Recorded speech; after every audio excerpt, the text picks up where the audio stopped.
제가 실제 수행한 사건이고 판결까지 받았던 사안이기 때문에 제가 자세하게 법적 쟁점과 결론을 말씀드리겠습니다. 정재기 변호사입니다. 오늘은 매매계약 중개를 의뢰를 했다가 매매계약이 만약에 무효나 취소로 해제가 됐을 때 그럼에도 불구하고 중개사한테 중개보수를 지급해야 되는지 여기에 대해서 제가 설명을 드리겠습니다. 제가 실제 수행한 사건이고 판결까지 받았던 사안이기 때문에 제가 자세하게 법적 쟁점과 결론을 말씀드리겠습니다.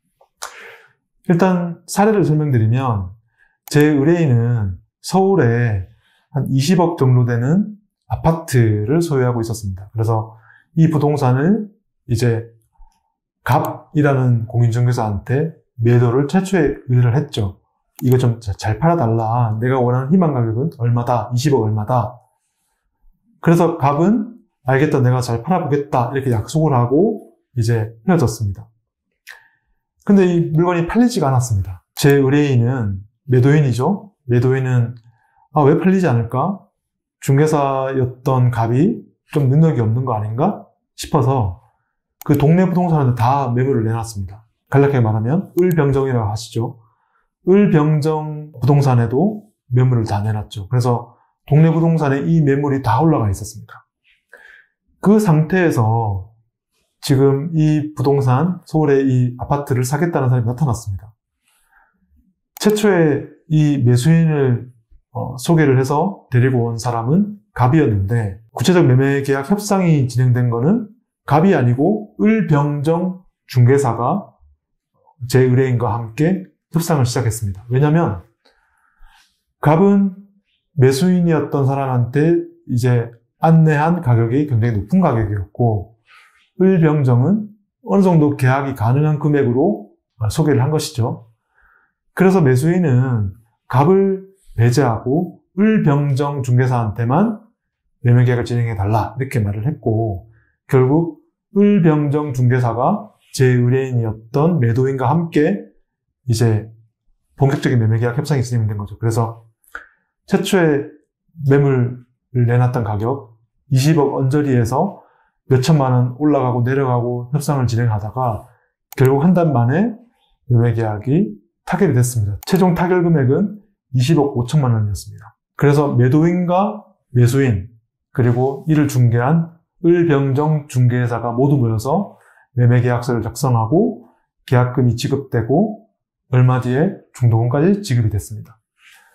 그런데 문제는 이 매매계약이 그 매수인이 자금을 제때 조달을 못했습니다. 당시에 갑자기 대출 규제가 생기고 다주택자에 대해서는 대출이 안 되거나 제한되고 그리고 서울의 15억 이상 부동산에 대해서는 대출이 전면 안 되는 이런 정책들이 계속 생겼죠. 그래서 예상치 못하게 이 매매계약이 진행이 안 되는 거였습니다. 그래서 매수인과 매도인 간에 계속 이렇게 언제 돈을 지급하냐, 왜 약속 안 지키냐 이렇게 갈등이 생기다가 결국 이 매매계약은 해제가 됐습니다. 그 이유는 매수인이 그 매매계약에 정해진 중도금 날짜를 제때 못 지켰고 잔금 일자까지도 못 지킨다고 통보를 했기 때문입니다. 그래서 매도인과 매수인은 이 매매계약을 해제하기로 합의를 하고 매매계약을 해제를 했습니다. 그때 매도인, 그러니까 제 의뢰인이 매도인은 을병정 중개사한테 매매계약이 해제될 때까지 이루어졌던 중개보수 상당 부분을 다 지급을 했습니다.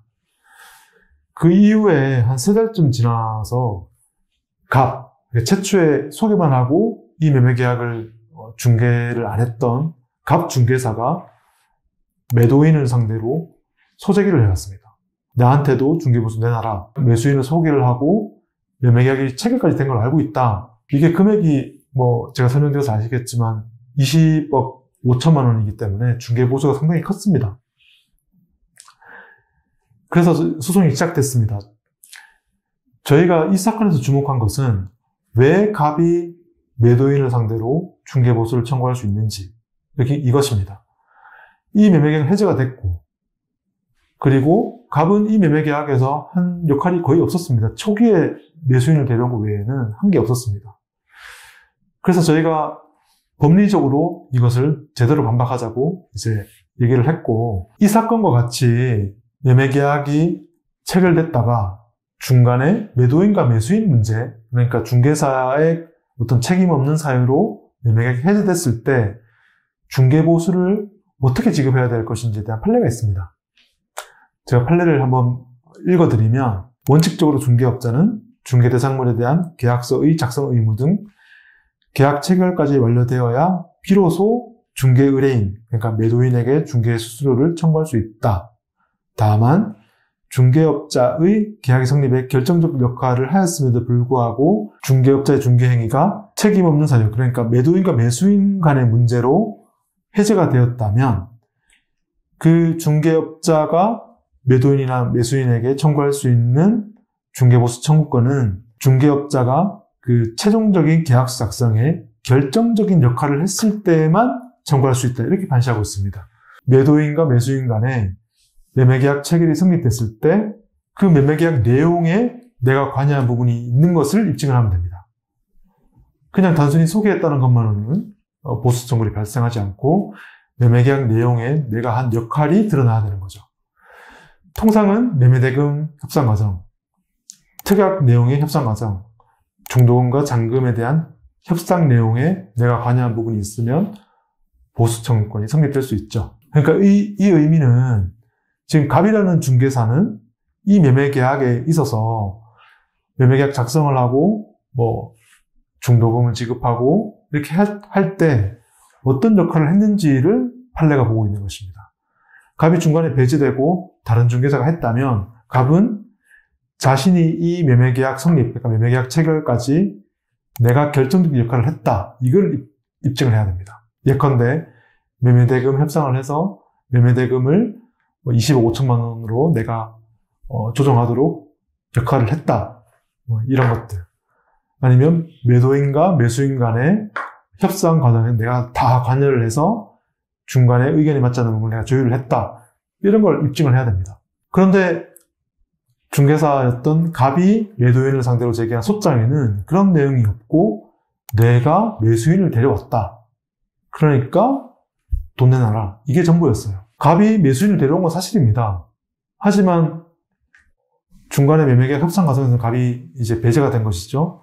그렇다면 갑이 중개보수를 청구하기 위해서 할 것은 내가 이 매매계약, 그러니까 매도인과 매수인 간의 매매계약 협상에 있어서 결정적인 역할을 했다는 것을 입증을 해야 되는 거죠.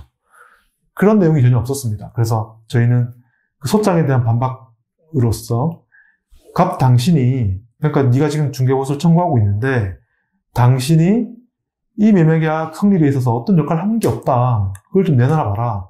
협상 과정에서 우리가 봤던 매매계약 협상 내용에는 갑 당신은 한 번도 있었던 적이 없었다. 혹시 있으면 제출해달라. 이렇게 반박을 했고, 이런 반박에 대해서 갑은 어떤 증거도 제출하지 못했습니다. 단지 내가 매수인을 데려왔으니 보수를 달라. 이런 내용이었어요.